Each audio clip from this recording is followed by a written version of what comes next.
Good morning, good morning, good morning. It is 5 minutes past the hour.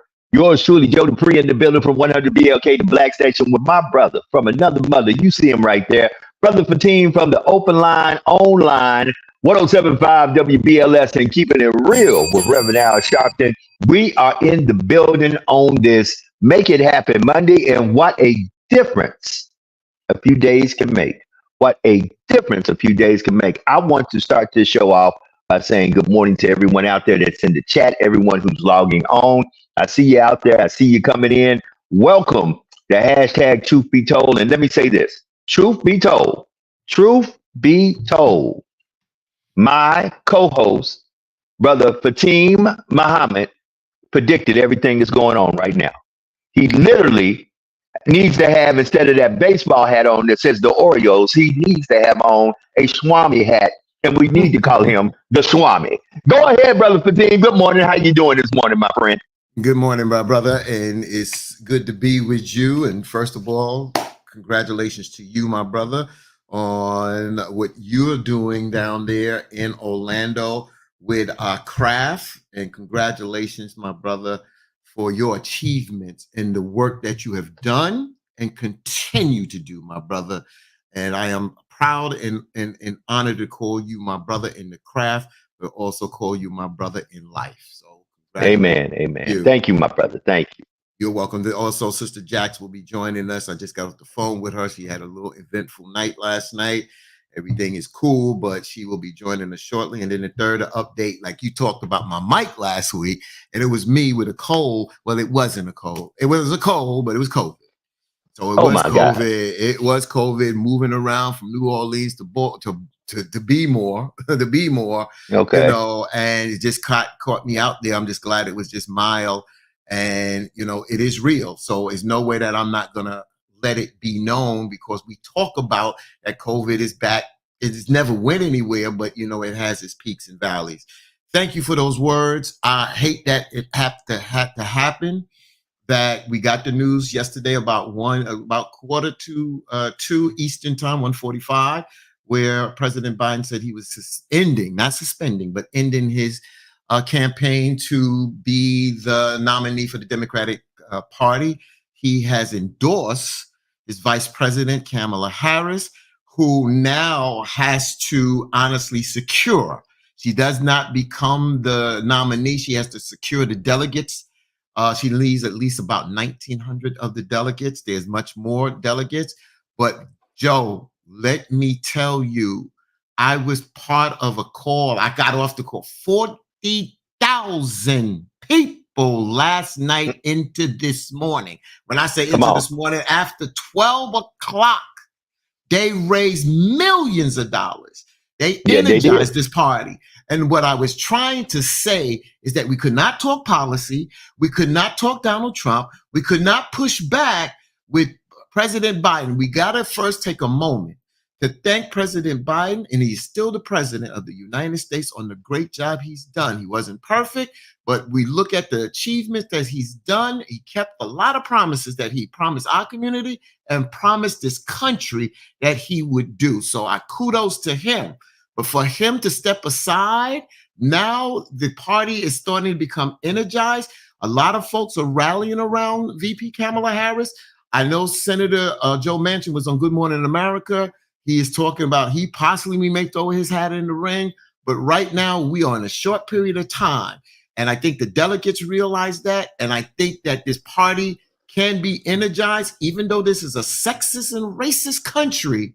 I think that now we can get back to the basics and now get back to someone pushing back at Donald Trump. Because honestly, when you start to look at Donald Trump and Senator J.D. Vance, policy and programs, now we'll see that they're nothing but empty promises and that there's nothing really there. But we needed a Democratic nominee and their candidate to push back and point these things out and talk about what has been done and what needs to be done to continue moving forward in this country. I completely concur with you. I said it's not going to be about party. I did throw up the comment, and I'm going to throw it back up. Douglas Guidry said because she is now in the race, that is going to be an easy win for Trump. sir, if you want to put some money on it, we can put some money on it. I don't think it's going. The dynamics of the of the of the revitalization now of this election cycle is electric. I am in Florida, and all that folks have been talking about is now the emergence of a candidate. Because if you do go back and recall, and I do want to bookmark this for everybody, people really wasn't feeling either candidate, Donald Trump or President Joe Biden. Now you have a person who is electric to the people. Once again, you say easy win for Trump. Once again, I think you're talking from the perspective of the region you live in. No, Kamala Harris will not win the state of Louisiana.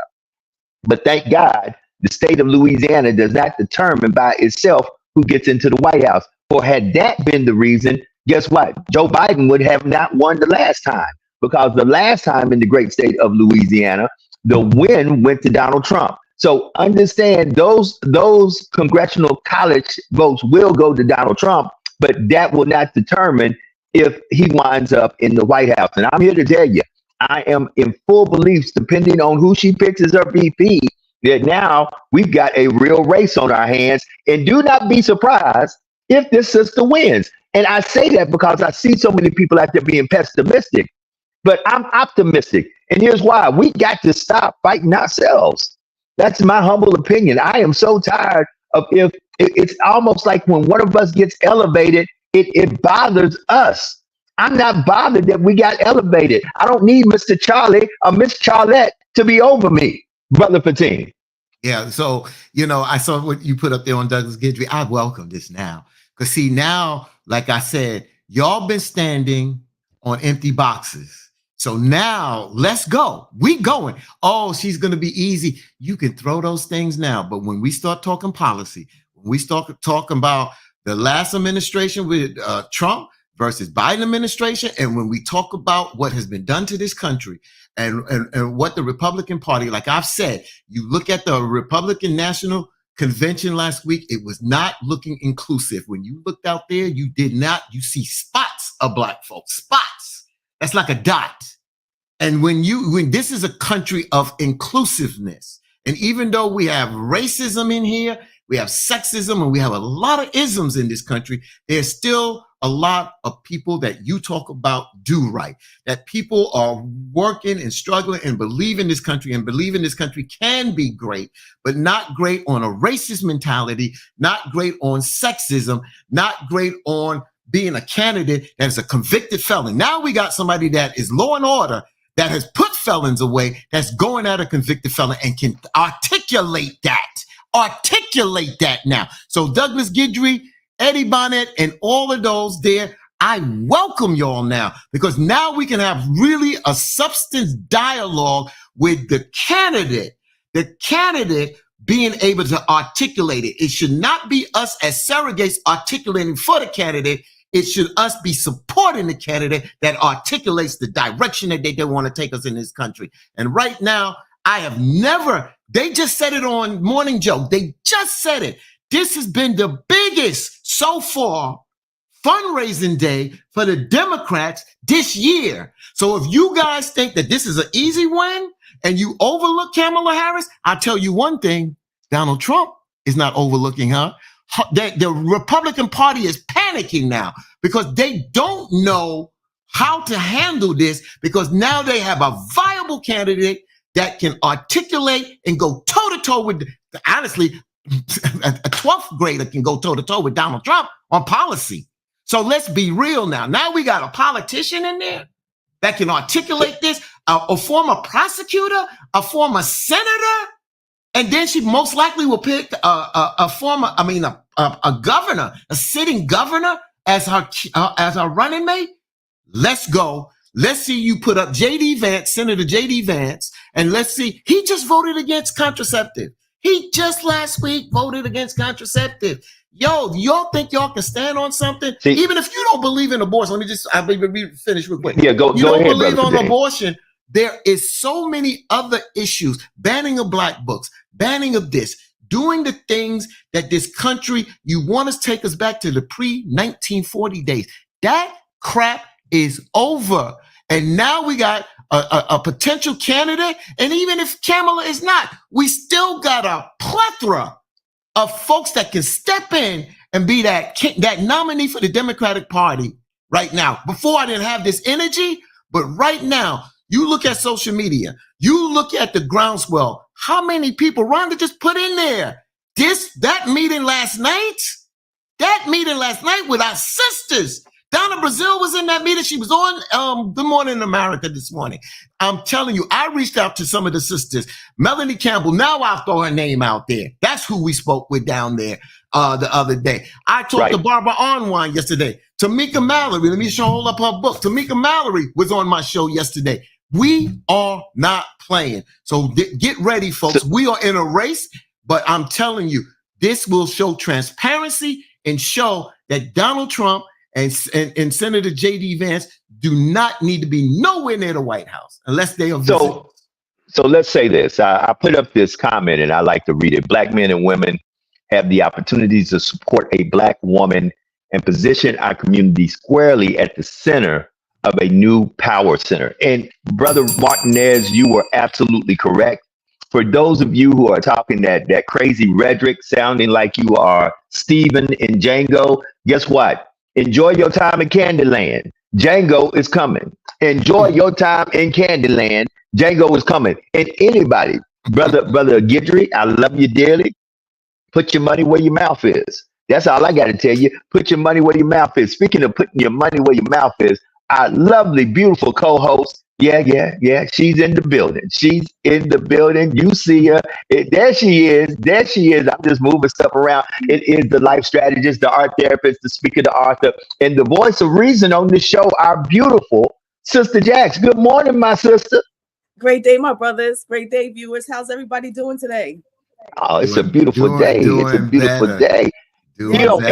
And let me say this before Sister Jax come in, that she's here.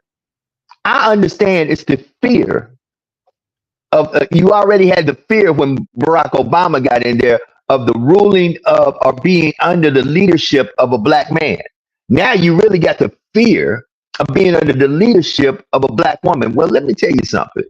I'm not trying to be funny when I say this, but Brother Fatima said it because it was a statement made by Brother Malcolm X. He said the chickens have come home to roost. They have, because one of the most disrespected individuals outside of the Black man is the Black woman. And now to have the individual have the persona and the personality of a Black woman as the president of the United States of America, the most powerful position in this world, I think it's more than appropriate just to show folk, guess what? The Bible said what was first will be last, and what was last will be first. I rest my case. Sister Jax, the floor is yours. Right. And you know what, Brother T, I love it when you said how, like, her voice now, she's somebody that can fight against it. She knows the language because she put so many people away, our brothers and sisters and so many others. So she does understand the language. So it's going to be an interesting debate season coming up, basically. And I just can't wait to see how this all unfolds. You know what I'm saying? So, I mean, we might have a lot of people still definitely go out for Kamala. I don't know if it's going to be enough to still take over the Trumpians, but it's definitely going to be an interesting race. So no matter what, like, you know, Brother Aton and you and we all say, everybody better get prepared. Better get prepared. Yeah, let me just say this. The mother of civilization, because they already said that, through DNA that they named her Lucy, that the mother of civilization was a Black woman. And Nakia Graham Hall talks about women from all walks of life was up in that Zoom last night. Rhonda Hairston said, yes, inclusivity is the way this country is going. It's not going to be white or Black. Once Obama was elected, it was over. The movement of this country is accelerated and will continue forward, And, Sister Jax, I hate to put you on the spot this morning, but, as a biblical scholar, how do you look as you're a woman, and you got to realize you do the work, but you still honor and respect the man when that man is walking in his righteousness. How do you feel as a woman being the president of the United States? Dang it, Fatine, I froze already. That's how you feel? Yeah, I can't move. I can't. I'm speechless. No, you know what? It's interesting. It's interesting. I still believe a man has his place, a woman has her place. And both of our places are great, and we both have a lot of power in our position, right? So I always say a man or woman who knows her place can't lose her position. So I don't know. I mean, I know women, now years ago, I definitely like, yeah, black woman, go black queen, go black woman. You know what I'm saying?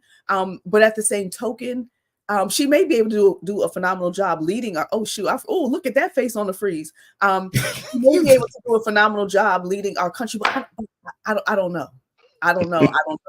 I can't see it happening, but anything is possible. It's whatever the Most High says. But yeah, let me click off and I'm gonna come back in. Look at that face. Let's do just that. Let me go into solo mode. Family, I concur 100% with what Sister Jack says. And here's what we cannot have the fear of. I remember there was an album from Public Enemy that said, "Fear of a Black Planet." We cannot have the fear of a capable individual running this country who has all the qualification, is more qualified than either of the other candidates, and to be exact, probably more qualified if you put all their qualifications of Trump and Vance together. Kamala Harris by herself is probably more qualified than them to run the country. And we cannot have fear of, just because she is a woman and a woman of color, that disqualifies her from being highly qualified to run this country and to be the president of the United States of America. She's already proven to be a great VP. So at the end of the day, I'm not talking persons. I'm not talking party. Let's talk policies. And as you know, the policies of the conservative wing, especially the far right conservative wing of the Republican Party with Project 2025 and Project 47, has absolutely no credence or no placement for us as people of color. So you've got to put yourself in a position to understand this, that if we are, as a people of color, going to be a part of this thing that we call inclusivity, a part of this great country which we help build, the best way that's going to happen, and the only way that's really going to happen, is with, of course, the election of Kamala Harris. That's just where I'm at with it. Sister Jackson's back. Brother Fatim, I yield the mic to you, sir.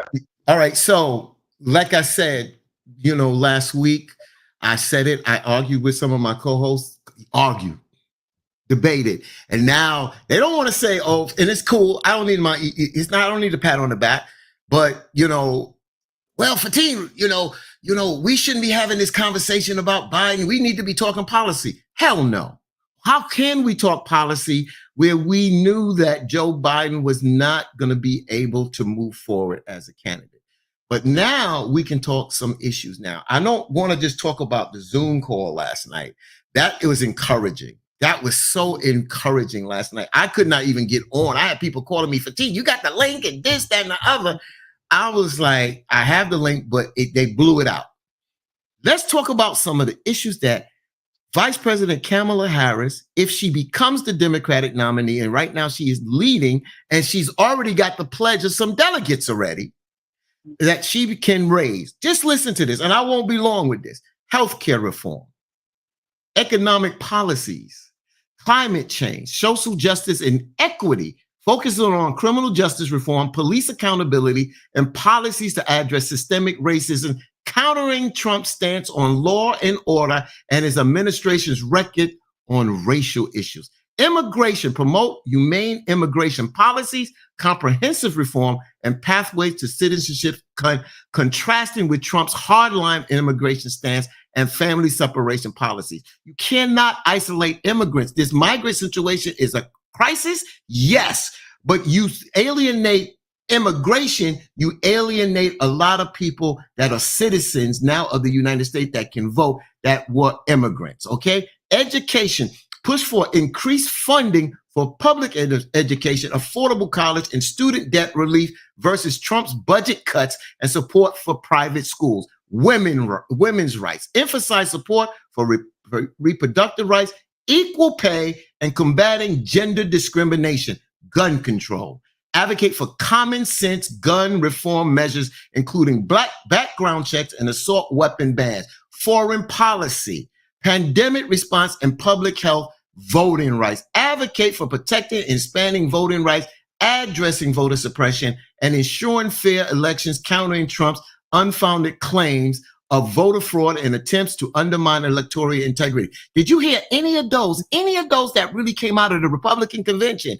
And Trump and J.D. Vance still deny January 6th in their role, in Trump's role, and still say that Biden is not the original president. That's what I'm saying. See, now we can debunk this crap. And now let's see, when you come up here and have conversations now, let's talk policy now. That's I just gave you 11 points just now. Come with it now. Come with it, y'all. And that's phenomenal. So like you're saying, like, I feel like now it's time to get down to business. Enough of the Biden talk, and he's old and decrepit and can't get around and can't run the country. I was so over that conversation. So it's great that we can really see what's going to happen next. And Kamala Harris is phenomenal at articulating herself and having that strong, that power behind her voice and that knowledge and wisdom. So I really look forward to see how all of this definitely is going to turn out. So kudos for her. So let's pray that she gets the, the votes or whatever she needs to be able to move forward and secure that spot. And so that everybody can do what they need to do next. So kudos, Kamala. And kudos to Joe for humbling himself enough to step aside or being forced somehow. But at least he did what he had to do as well. And thank you for Mr. Biden. Exactly. He did a tremendous job on that. Again, television is television and that's fiction. And I understand that. Yeah. But, I always talk about 24. And when 24 started with Jack Bauer, Kiefer Sutherland, I love that show because when they started off with a black president, a black president. And as they progressed, when Hillary was running, they put a woman in as president and she had to run the country. You understand? Again, I understand it's fiction. I understand. But if VP Kamala Harris is the nominee and wins, she is putting a staff together. She's putting a team together to put the best team moving forward, to put her in the best position. You know why she will do that? Because she is strong as her weakest link. He is strong as her weakest link. What Donald Trump does is he put his cronies and his friends in. Yeah. They're not stronger than him. You understand? So he does not surround himself with professional people that can really do the job. He put in money people and he put in his friends out there. That's right. This is not how you run this damn country. And you know what's interesting with that? Even with Project 2025, I think there were about 38 people that wrote and edited Project 2025. And out of that 38, I think maybe like 31 or 33 were Trump's former cabinet members, So a lot of people don't know that, but it's so insane. And, we're for the most part not surprised. But like, even when you look at how you just mentioned like reproductive rights, right? So the reason why Trump and his people are really pushing to go against some of those reproductive rights, they're scared because their people are not reproducing as much as they feel they need to, because the country is becoming completely black and brown. No matter what the data or statistics say, we know our folks is having some babies, far at a higher rate than. What happened? Ooh, wait a minute. Sorry. Hey, that was my mistake. That was my mistake. Continue. If he just keep us all here, we'd be good. Continue, Jack. Continue, Jack. You look sharp over there, my brother. Thank you. Continue, Jack. Continue, Jack. So like we talked about, they don't care if some of their people die for the most part for whatever it is that they believe in. So, but at the same token, they're like, you know what, we ain't having all, these, white women kill all these babies in these abortion clinics and, hospitals and all that kind of stuff. We need that white race to continue on. So, they want to, ban abortion for every damn body else, which we all still know that's still murder. I don't care how you slice and dice it, whatever the reason. I mean, shit, in slavery, our women were getting raped by our oppressor, but we were still having those babies, Exactly. And some of those babies became some of the greatest revolutionaries and leaders of our country, for years to come. You know what I'm saying? So, I mean. Can I address Laura Bell's comment real quick, Joe? She says, I sure hope Kamala Harris wins, she said, we need her. And I'm very disturbed, disturbing at how they push Biden to drop out of the race. I'm still voting blue. So Laura Bell, since you're one of our staunch supporters, I just want to take the moment to address this. We had to do that, sister. Joe Biden was stubborn. And it's the same thing as I used as an example on this show 2 to 3 weeks ago. He's like that older uncle that don't want to give up the keys to the car. It's not disturbing, my sister. We had to put the pressure. On. He did not see it. He did not want to do it. And we understand we all come to a point in life where it comes a time that we can't do something, but we go out kicking. And unfortunately, he was not getting the message, so we had to put a stronger message in there. Senator Joe Manchin, he's not an ally of mine. It's not somebody that I really support, even though he's a Democrat. He's a very conservative Democrat. But he came out yesterday morning and said that President Biden needs to step down. Chuck Schumer, the majority leader of the Senate, the minority leader, Hakeem Jeffries, they both, friends of mine, both had to say this. So it's not, to me, it's not disturbing. He was not getting the message behind closed doors. So we had to put more pressure on it. It's not about being disrespectful. But now once he did what he did, now you saw the Clintons, Obama, everybody rallied around him and say, great job. And it took a great person of courage to do this. But Laura, we had to do this because he had to really see. And you can see within less than 24 hours, this party, the Democratic Party, has been more energized. So that's what we had to do, my sister. And sometimes you have to do drastic measures to get people to see something that the reality was there. That's the bottom line. That's it. So Absolutely. I had to address that for you. Yeah, no, you're right, Fatin. And, it's crazy that, the whole situation and what could potentially jump off and the preparedness that we always talk about, the situation that I encountered late night, early this morning, it really even put it more in perspective, for me. And it was a scary moment. So I'm gonna tell y'all want to hear what happened last night? I told you. Hear what happened. So I'll give y'all sing a song about it. Here you go. No, so basically, my husband and I, came home, late last night. We were worshiping, whatever, came back home. And, usually he parks and, I go in and then he comes in or we walk in together. But last night it was one of those moments, oh shoot, I gotta get in the house. Baby, park the lot. So I, got in the driver's seat, go to park the car. And as I park the car, some man comes around the corner staring at me. And he slowly walks past my car, and my husband's windows are tinted. So as the guy is walking by and I'm trying to, squeeze into the space to park, I keep looking in the side view mirror. And as I'm looking in the side view mirror, he's looking at me, looking at him, right? So we're kind of looking back and forth at each other, but I don't know if he could see me actually looking because the windows are tinted, so much, but he keeps looking at the car. So I'm like, who the hell is this guy and where is he going? So next thing you know, I look at my neighbor's house and he goes like behind my car and then, up the grass and goes up to my neighbor's house. And I'm like, who is he? Like, this is weird. It's like 2:00 in the morning. So he pulls out his cell phone and starts videotaping my neighbor's front door and videotaping her house. And I see his phone lit up.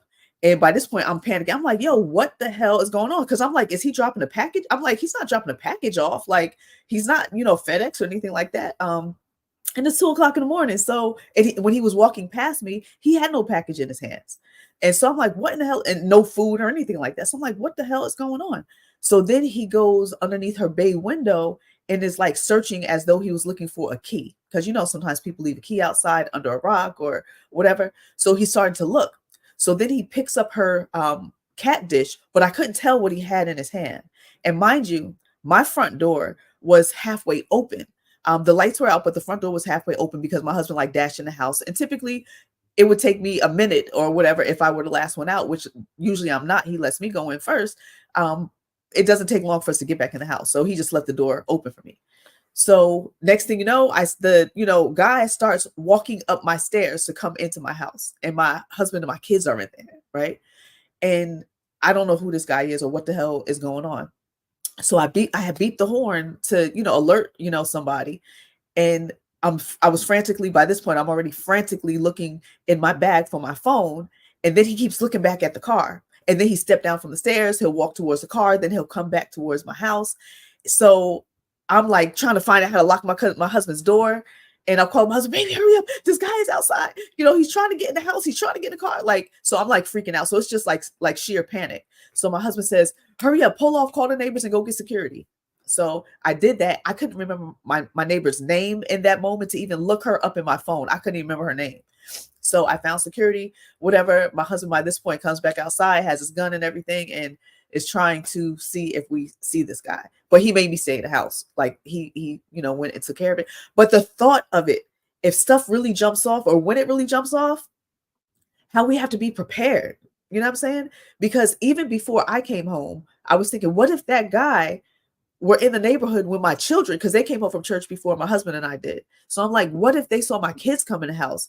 And what if my kids, God forbid, forgot to lock the front door and he came in the house when my children were home and we weren't here? You know what I'm saying? Or even what if we forgot? There are times where we forgot to lock the front door, or there are times where we've rushed in the house and left the key in the front door. And sometimes it's happened overnight, and it's really scary because people are crazy.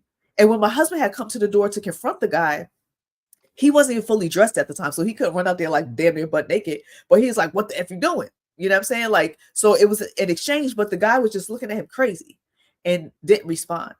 And when I pulled off, the guy stood at the gate holding on to the railings and just watched me as I pull off. So, and I saw all that on my security camera for our house. And so it was a rough night. It was a rough night, but glad that you're okay.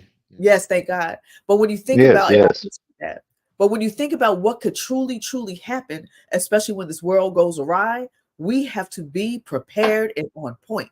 And my husband was devastated because he's like, out of all damn times, you know what I'm saying, that I'm not on point, something like this, happens, so, but thank God nothing bad happened in that time. I hope they find this guy. But it's still scary. So we just have to be prepared no matter what and have a plan. We always got to have a plan. And I remember sitting down with Hanifa's father, my father-in-law, and I had my daughter sitting at the table and I had a gun book down there because I was still living, I still got to live in Queen, but I wasn't down south. And we were near Walterboro, South Carolina. And I said to her father, I said, I'm going to get my license for my weapon when that day comes.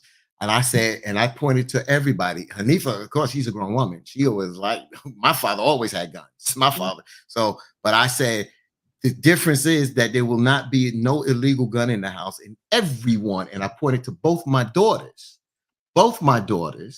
and said, everybody will be trained. Everybody will be trained. Hanifa will have a weapon. I already had picked out something. She had picked out something for her, and my daughter has been to the range in New Jersey already, my oldest daughter. But because she's in New York, it's very hard to get, but it's becoming easier to get a license to carry a weapon or whatever. I want my daughters to be trained. I want the people to be prepared. And like you said, you panic in that moment, but these are the things that you never know will happen and how you will move. Because somebody tried to move on my car the other day, and it was young kids. And it hurts me to my heart that if I had to pull out on these young kids and pop a young kid, I don't want to do that. But I'm telling folks now, and I'm talking to these young folks, you go out here and you do grown folks crime, you're going to possibly suffer grown folks consequences. And sometimes you will not. You will make it to a building, but you won't make it to a building with bars. You will make it to a building that's a morgue. So stop the nonsense out there, young and old. You understand what I'm saying? I'd rather you come up to me. That's why somebody asked me the other day, I got off the train going to Baltimore in Washington. It's to change the engine. Guy comes up, can you help get me something to eat? Nah, man, I can't. It's tough. I got a pocket full of money. I reached back and took $10 and gave it to him. Did he get anything from McDonald's? He beeline to the door. People behind me, and I said, it's not on me no more. He asked for something. Once I gave it to him, it's on him. It's out of my hand. I'm not saying, I gave him money for this or that. because if he would have hit an old lady over the head to get something to eat. So that's why I did that, because if I can, I will help. But once I give it to you, I'm done. If I can treat you to food, bless you. I did that to a young brother, and he took it. He didn't ask for the money. He just said, if you could just buy me something to eat. I told him, get what you want. Don't have to order a waffle. Get what you want. And then I took out and gave him more money on top of that, and I left. Amen. So that's why, you never know.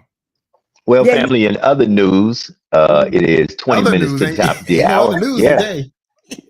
No, in other news, just to let you know, because now we can, I have a little woosah in my spirit now that I believe President Biden did the right thing, assessed the situation, and endorsed Vice President Harris to be the front runner for the Democrats. And I believe she will be the one that the convention will confer. And I believe she can beat Donald Trump. But like I said, on a lighter note and in other news, we're just a few days away from the Olympics in Paris. So there will be a groundswell of pride for our country as our athletes compete against the best in the world. And you definitely know that there's going to be a lot going on with Team USA. If you saw the WNBA All-Star Weekend, speaking about sports, the NBA, the actual Olympic team got skull drugged. Got skull drugged by the women All-Stars led by Angel Reese. And I'm going to put her name first, Angel Reese and Caitlin Clark and the other NBA All-Stars, because it was the Angel Reese show at the women's All-Star game. And it was just a refreshing wind to see those women play like they played. Angel is such a stand-up person. She did graduate from LSU, the University of Louisiana State, down in the great state of Louisiana. So, and she was a champion there, NCAA champion, the first championship that women's team has ever brought to the state of Louisiana. Angel Reese is going to be a superstar to be named with the greats like Tarazi, like Catchings, and the list goes on. She will be one of the greats, her and Caitlin Clark. So let me not be remiss and not just talk about her because she's melanated. Caitlin Clark is a non-melanated woman who is a beast. I would not challenge Caitlin Clark to one-on-one because she would skull drug me. That's all I got to say about that. Now, let me just comment. Oh, you not finished on it? Go ahead, Joe. No. Yeah, go ahead. No, go ahead. So go ahead. Let me just say this. I've said this on this program before. I brought this up about leadership, about women. And you're starting to see women to get their recognition, but not get the money. But now we're starting to see the endorsements and the money start to fall into the WNBA. The WNBA All-Star Game finally got back to having a good quality game. Just like the NCAA Women's Championship was better than the men's, and the WNBA All-Star Game blew out the NBA men's game. And it's just showing where we're at as what's happening in this country. Equality is starting to take more focus, and now we're starting to see women get their just due. And I'm applauding it. And I'm going to say this to the men, because a lot of you men, because you're chauvinists, I'm a male too, so we as a group are chauvinists, and we have a problem recognizing and putting up top a woman. We have a problem. And I talked about that before, and I keep saying that, like, Joe, you said it, you started off the show. The first will be last and the last will be first. And I've said that, and you don't know what God's plan is. You don't know what God's plan is, because a lot of times men have fallen. We all are capable of falling. That's right. But stop elevating men because they have more brute strength and testicles. You understand what I'm saying? Because you continue to do that and think that that's how you're going to rule. Women are just coming up. They're going to school while you're hanging out, getting high, chasing this, chasing that, and they are conquering. They are conquering. And when they conquer, they are not taking any prisoners, and they're not looking back, because we had the mantle for so long. So watch out. You better start performing in a more excellent manner, or you're going to see women overtake a lot of things that men have been in charge of. Yeah, and you know Before what? I go to, Go ahead. Before I go to you, Jax, I wanted to say this, and I'm going to you directly because I think people need to hear this. Breaking news that I'm just watching because I keep watching over. I've got a TV on it. The business world and Wall Street, along with the S&P and the NASDAQ, is reacting in a very favorable way now that Joe Biden has said that he's not running for president. And it was just said that a lot of business leaders and donors are definitely on the side of Kamala Harris. So, Sister Jax, the floor is yours. I just wanted to say that. That's beautiful. That's beautiful. Yeah, I just want to say in terms of the Olympics, kudos to especially the parents or the guardians, whomever raised a lot of these Olympians, because there have been years and years of dedication, waking up early track meets, waking up early, hockey games and, swim meets and, so much money spent and so much time, spent to like raise these children up to be superb athletes. And even for those athletes, because you do have a lot of athletes, especially in track, many times the parents weren't even engaged, but it's the coaches that have stood there and picked the kids up from home and took them back and forth and gave them extra money because, it couldn't be afforded by their household. So kudos to the coaches and the people that helped to make these athletes what they are today. To be able to compete on such a phenomenal high level is unbelievable. And to the dedication of those athletes to sacrifice what they might think it, of fun and hanging out and being with your friends and just doing whatever, not being focused. Kudos to them for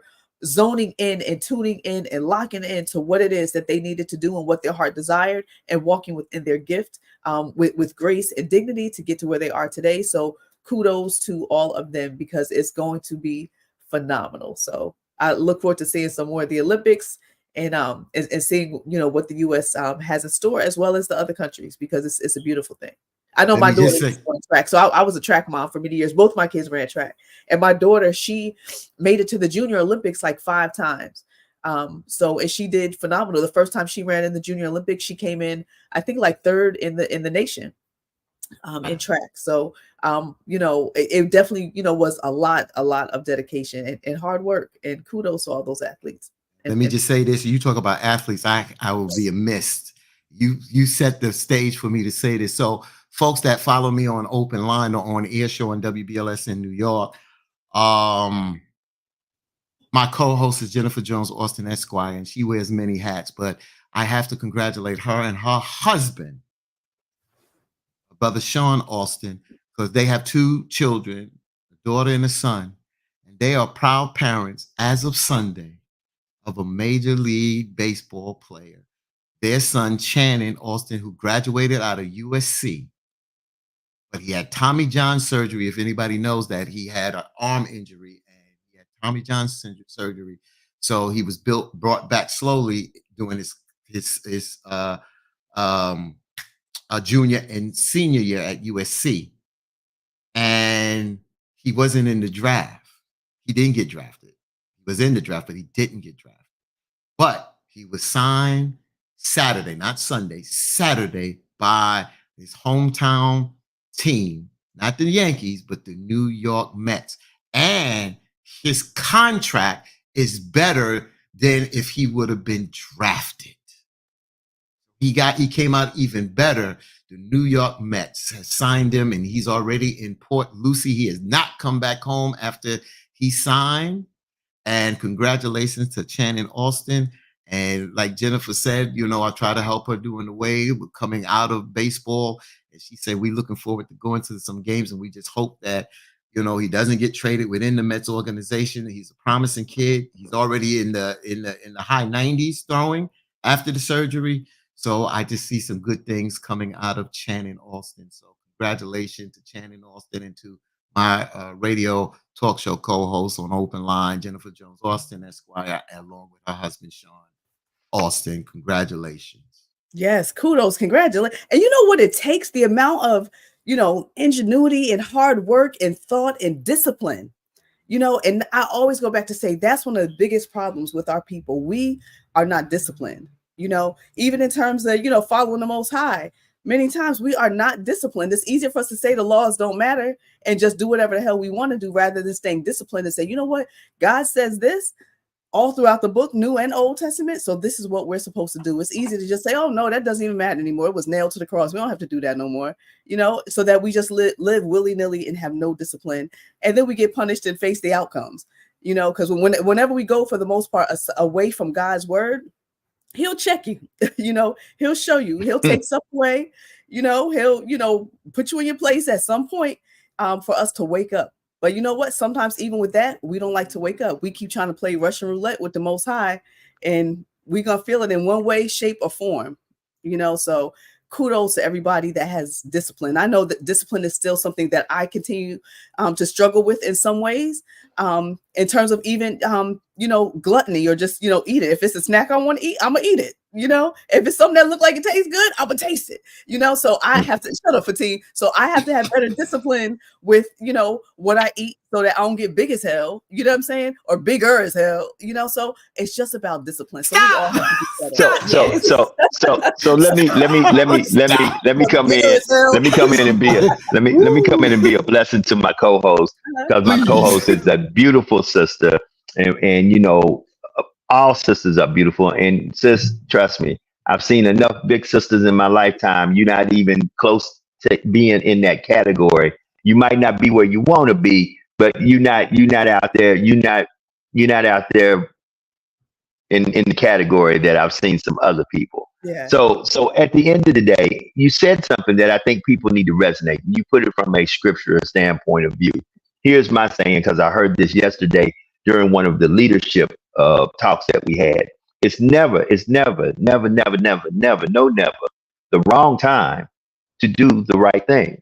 That's right. See, and that's where I have to say to even those who are on here, and we have naysayers on here, and we have people who are strong with their belief of the Republican Party, and I don't have a problem with that.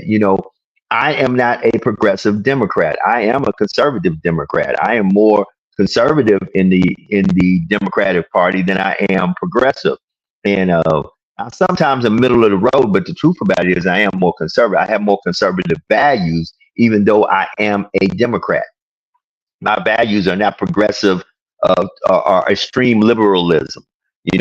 I do stand on some principles that are quite conservative. But what we have to start doing is saying, how does these policies not only affect me and my household? Because it can't be just about you and yours. There has to come a time in your life that you are concerned about your fellow man. About, yes, make sure your house is good, but once your house is good, you got to start making sure that your street is good. Once your street is good, you got to make sure that your neighborhood is good. Once your neighborhood is good, you got to start making sure that your city, your county, or parish, depending on where you live, your state, and this whole country and world is good. It can't be just about you and yours. You can't be selfish, because this is a big world with a lot of folks, and we all need a little help from each other. So I am literally elated. And the conference I'm in right now, I'll be here until Wednesday. We'll be back live in studio Thursday and Friday. I'm praying to the Lord, and want to keep also emphasizing the folks in other news. It is 7 minutes to the top of the hour. The weather out here is really strange. It's hot. Then you have a lot of storms. Be careful when you're out and about, especially if you're on the road and it starts raining, and it starts raining real hard. Understand, it is easy for things to flood quickly, and you can get swept away when you really need to just really pull over and say, you know what, I went as far as I need to go. I need to stay right here until this thing passes over, because a lot can happen. So I just want to be mindful, because we need everybody. Democrat, Republican, Independent, I could care less what party you belong to. We need everybody. I love my people. I love the human race. And I want everybody to wake up as many mornings as they can and just enjoy this thing called life. Yeah, we got an election getting ready to go down. And guess what? If you have noticed by looking at the chat, you don't see a lot of these so-called Republicans talking a lot of noise now, because down deep in their heart, Houston, now we got a problem. That's what they're saying. Ooh, we had a good strategy on how to get old man Slowpoke Biden out of there, but now you got a problem. Now you got a real problem because now you got a real contender. And just like Mike Tyson said, everybody got a game plan until you get busted in the mouth. And y'all just got busted in the mouth. I yield the floor. Y'all go ahead, do your thing. I'm trying to figure out what's happening over here. If you scared, say you scared, and that's what it seems like. If you scared, say you scared. And you know what? You know what, Joe? When you talk about that torrential rainstorms and all stuff, that flash flooding is no joke. I remember when I worked for the school district, I was about to get off, and they say, "Oh, it's about to rain, bad." And I remember literally from it was just drizzling. And by the time I went from the third floor in the building down to the first floor to go to the parking lot, the entire street was like a roaring river. And I had never seen that in my life. And it was literally like a roaring river. Cars were lifting up, bikes were floating down the street, like all type of debris. And literally it was a raging river. I mean, it had a current and everything down the main street, and it just happened in a matter of minutes. So, and I mean, people get swept up, lose their lives, all the time. So, prayers for those that live in these, precarious situations and environments that the weather sometimes is unpredictable. But even when you are given forewarning, you still have to utilize some wisdom and take heed to it and not think your ass is invincible and just slow it down and say, you know what, I do need to exercise a bit more caution. Or do I really need to go to where I'm trying to go to right now? Or can it wait? My life is more precious. So we have to recognize how precious our lives are and not always feel like we have to be in control because, that's still a weakness. But we also have to understand, like I say on BLS all the time for teen, you have to asking for help is a sign of strength, not a sign of weakness. And too often for us, especially as a people, we're afraid to ask for help. We think if we ask for help, that means we're weak and we can't do it on our own. But no, it's literally a sign of strength. It's yielding to a higher power. It's yielding to yourself to say, you know what, I can't solve this on my own.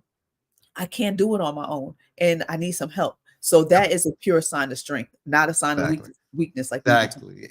And I remember my daughter going to camp, Fatia going to camp. And I remember she didn't like this, and for me, I remember going to, I believe it was Modell's when Modell's was open.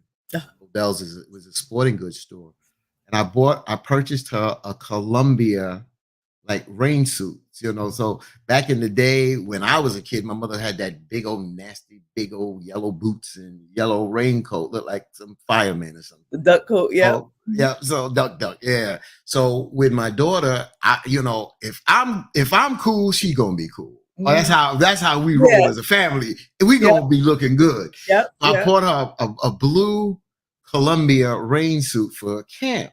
And it just made me think how I've been flooded out in New York twice. And when I talk about been flooded out, it's not just rainwater. When it rains, and you are part of a city that has sewer system, the water backs up. That's sewer. So a lot of us don't even think about that. We have waterproof boots, and could put on some type of suit. I don't give a damn. It's 85 degrees. If it's flooding, I'm going to put on something that's going to protect me from bacteria, because you got to realize that if you are moving in water that you can't see and you accidentally cut yourself, and then you got feces and all kind of bacteria in that water, you done messed up. That's right. You're going to get infected.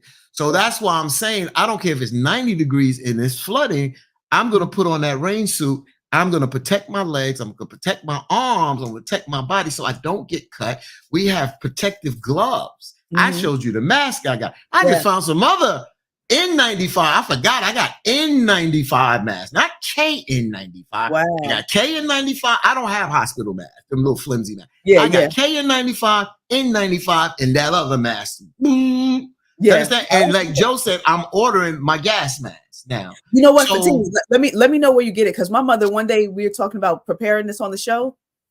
So she calls me up. You help everybody else, but I've been asking you for 3 years for a gas mask. I'm like, oh God, I got to get her ass a gas mask. And you know what? We need one too. So when you order yours, let me know, and I'll show you, because there's specs in there that make sure, because Joe knows about it because he has one. Yep. Because he is in law enforcement, and they need to fit the proper way so things don't see through there. But that's what I'm saying. We don't even have that preparation. I'm not prepared totally. Like I said, I'm on the 3rd floor here. And in New York, I'm on the 2nd floor. I could possibly jump out the window without breaking anything. Older now, so that 42. You know what I'm saying? I gotta have that spring in the legs. But there's things that you can buy at Home Depot, Lowe's, that you can put out your window and shoot. You ain't got time to try to tie sheets, and when you tie sheets, that thing gonna unravel anyway. Yeah. So when you going out the window, your ass gonna go. Yeah, you know what I'm saying? Exactly. So, but that's what I'm saying. On that level, that we talked about preparedness, but we didn't go into specifics about preparedness. I did want to get back to something about politics real quick, because this is a political morning, and there's no ifs, ands, or buts, and I don't mind mixing this up. So it's one thing to be enthused, and I'm not fooling myself. Mm-hmm. The Black base, at least Black women, is energized. A lot of Black folks are energized, but a lot of other folks are energizing, because when you talk about Wall Street, NASDAQ, business, stock market, donors are back. The money's coming in now. Mm-hmm. Then what happened yesterday? Some of Nikki Haley supporters. Thank you, Nikki. Thank you for your supporters, because they didn't like what you did. They didn't like what you did at the RNC last week. They didn't like that. You call unity. They didn't like that, because they know that when you was campaigning about Donald Trump, the things that you said about Donald Trump were true. Well, guess what? A lot of Nikki Haley supporters have done. Ho! They signed up on Kamala Harris' side. Mm-hmm. Okay. Mm-hmm. Douglas Guidry. I want to hear what you got to say, my brother. That's right. This morning. Listen. They don't have a lot to say, and here's why. Secretly, they are a little bit nervous. They were good with fighting Joe. Yeah. They're not good with going up against, and then they still don't know who she's going to pick to be her VP running mate. And there is a plethora of good folks. And I know they're going to be quite strategic. They're talking about she's about to make her appearance today, the first appearance since the announcement has been made. Right now they got on the hearing with the Secret Service director. And let's talk about this. When the assassination attempt occurred, people put memes and things out there on the internet, and most non-melanated folks, Caucasian folks, most Republicans were so appalled. They were like, how can you be out here picking at this man, making fun of this man after what occurred? Mm-hmm. Have y'all seen some of the memes and things that went out after they announced that Vice President Kamala Harris would be the person that Joe Biden chose to, because of course the Democratic Party has a lot have endorsed, and it will be solidified at the convention. But did you see some of these Joker memes, these clown memes, these very ugly memes that went out there about Kamala Harris? Here's what I got to say to y'all. Touche.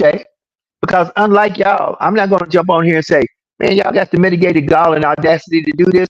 But when we put a meme out there about Donald Trump, don't you jump on here talking about you're not an American. You're not this. Listen, once again, short of putting a watermelon in front of her face and trying to make her look like she a minstrel show, y'all out there putting memes out there about Kamala Harris that are ugly, nasty, racial, and derogatory.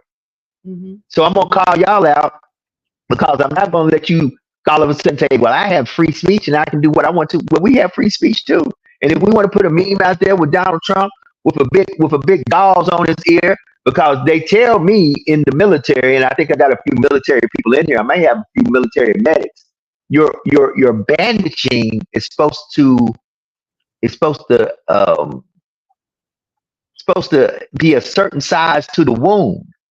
Yeah. If I didn't know better, I think that Donald Trump got his ear blown off from the side, from the look of the bandaging. I'm just saying, I'm nowhere in the medical field, nor do I claim to be, but come on, family. All I got to say is y'all got problems. You got problems.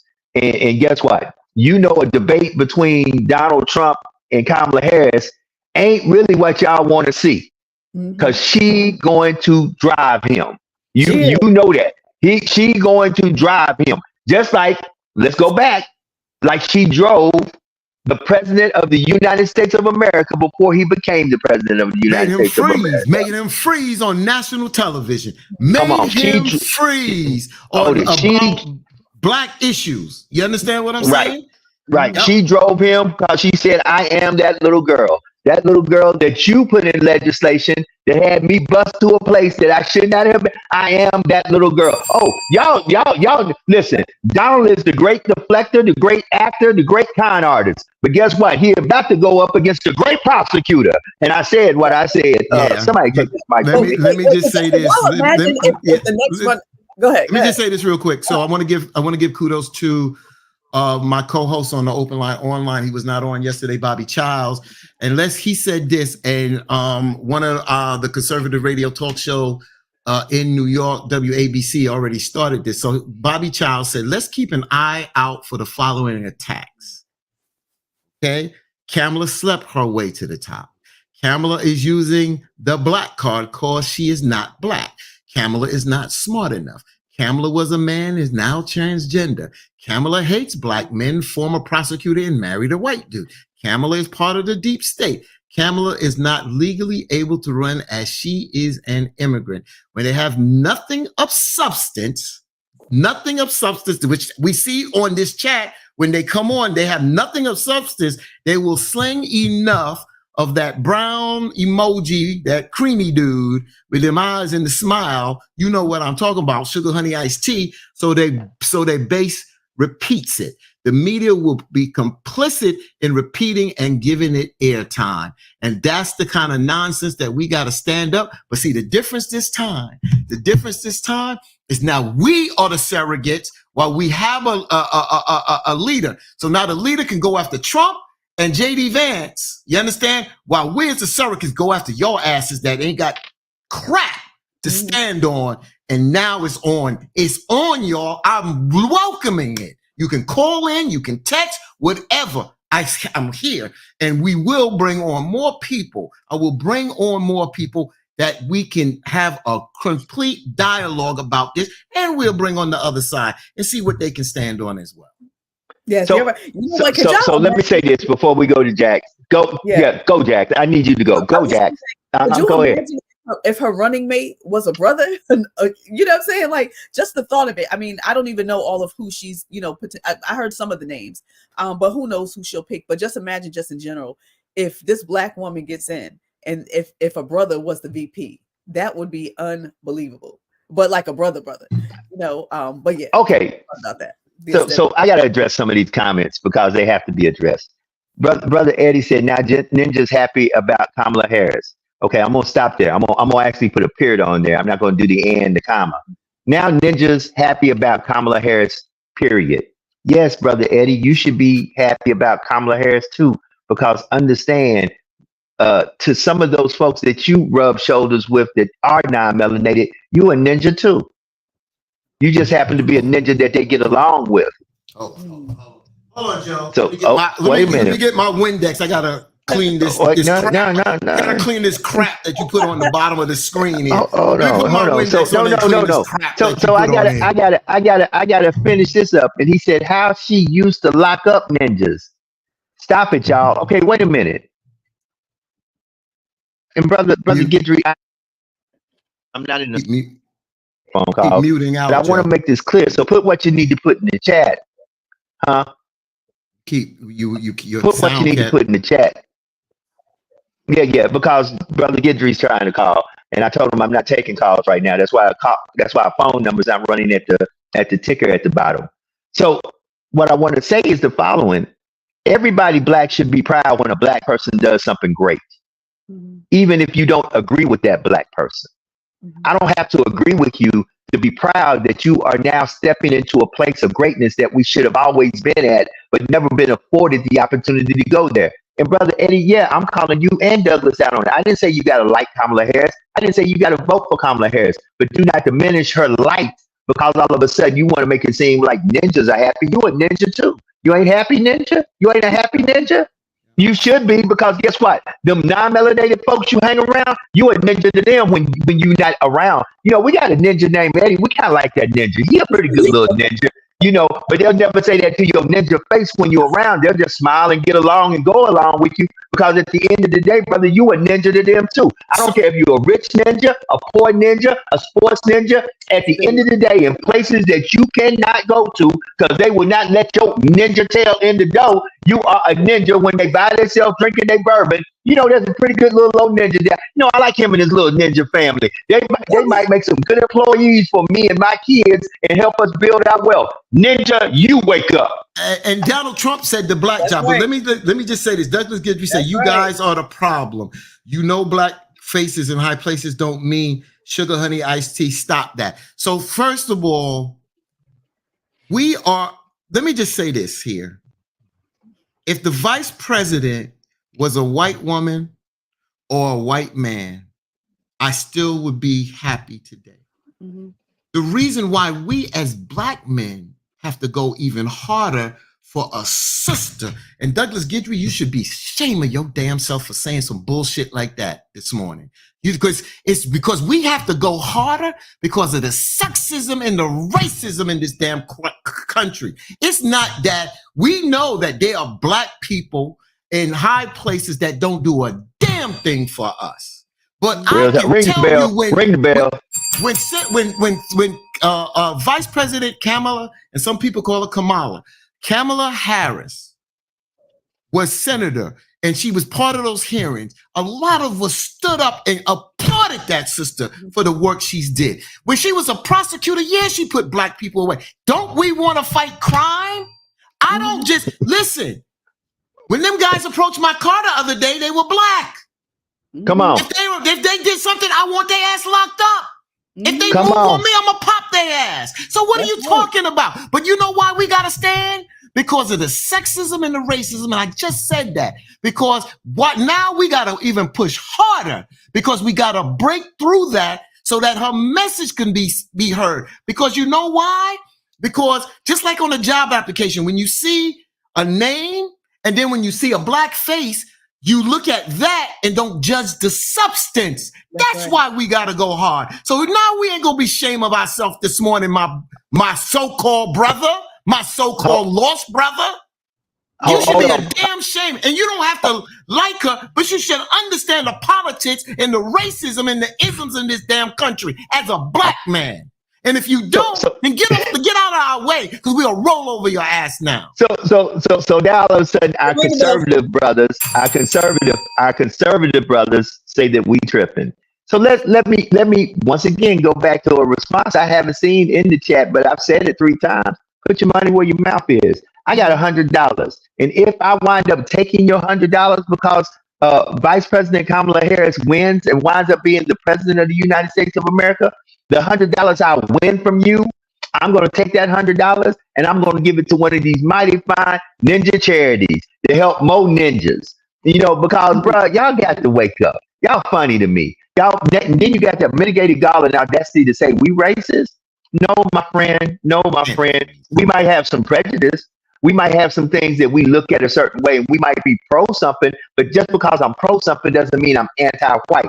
Let me make something crystal clear to you. Right. Y'all went out there, you, sir, you know who you are. Y'all went out there and got together with your non-melanated friends and said, oh, it's so appalling, these bad little memes and things they got out there over our great president, Donald Trump.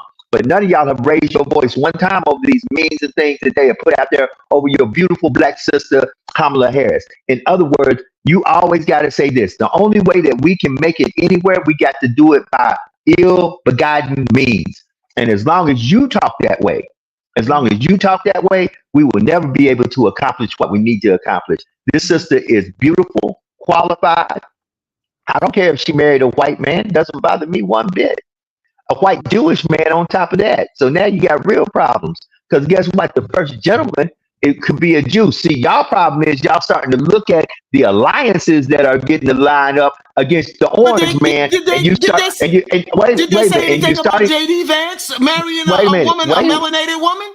Wait a minute. They didn't say a word, and I was getting ready to bring that up. See, what you're doing is being very hypocritical. In other words, y'all are very nitpicky when it comes down to Joe Biden, Kamala Harris, and anybody Democrat. But however, y'all don't get nitpicky when it comes down to Donald Trump having 3 baby mamas. Y'all don't get nitpicky to Donald Trump telling people to do work for him and not paying his bills. Y'all don't get nitpicky on the lies that Donald Trump tell daily. He's still lying. That means he is right now a liar, not a recovered liar, not a look like he doesn't lie anymore. He lies daily. Y'all don't talk about that. And you don't talk about the 34 felonies that he has been convicted of in a court of law, that the same court of law that Sister Harris has locked up criminals in also. And guess what? A criminal doesn't have a color. A criminal has a lifestyle, and that is a lifestyle of crime, period.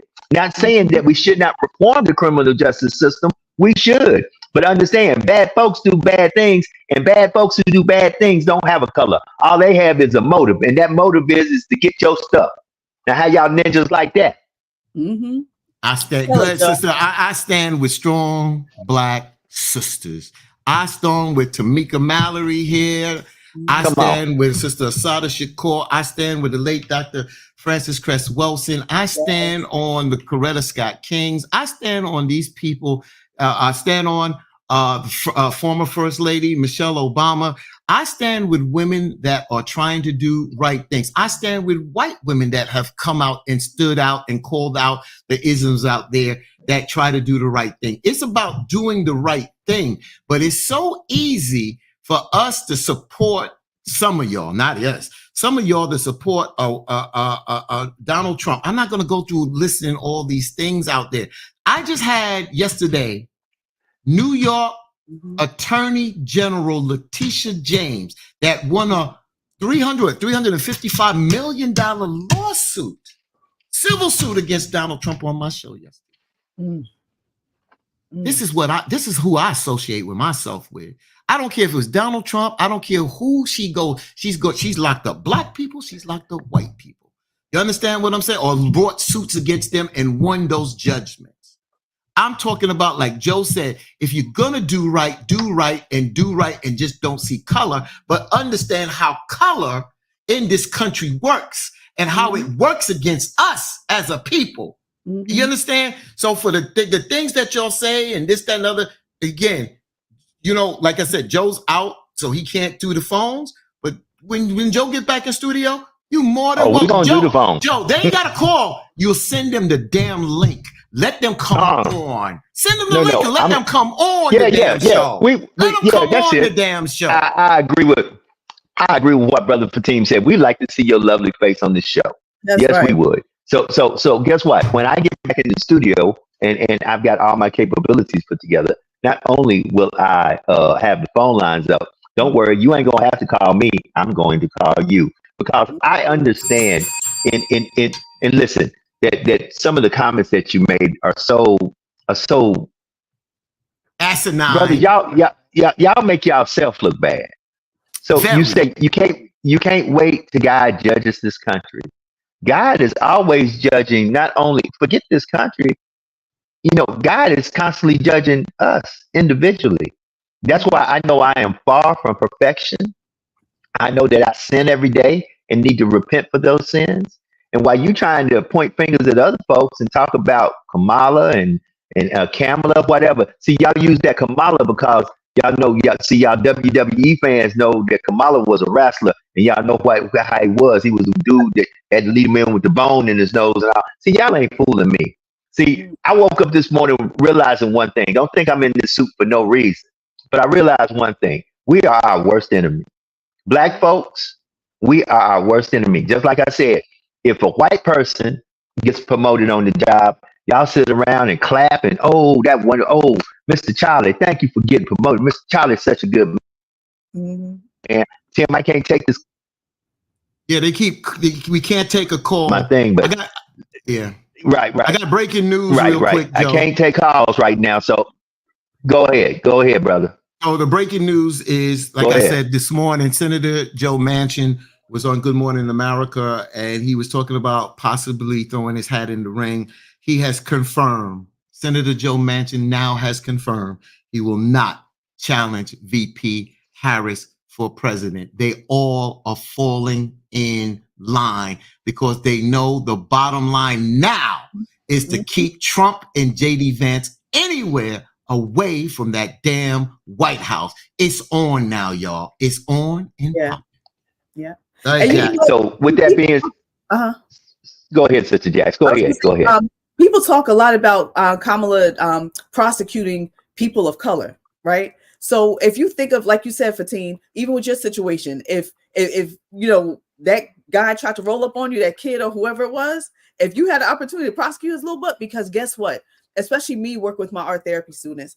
Some of these kids need to be prosecuted and sit their little asses on ice for a little bit. You know what I'm saying? They need to sit down, and sometimes you could save their life by having them get off the street and sit down for a little bit to reflect and try to help rehabilitate them and give them the skills they need. Don't just let them go to a prison or youth detention center where they're not actually learning anything.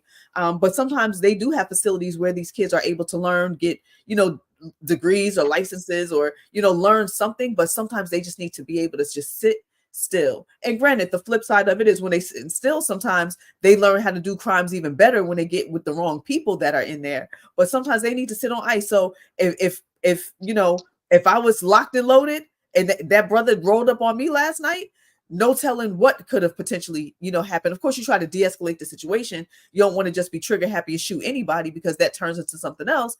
But if he would have pulled out on me, I might have just pulled back out on him. You understand? And if I'm going to prosecute him, his ass might have been in jail.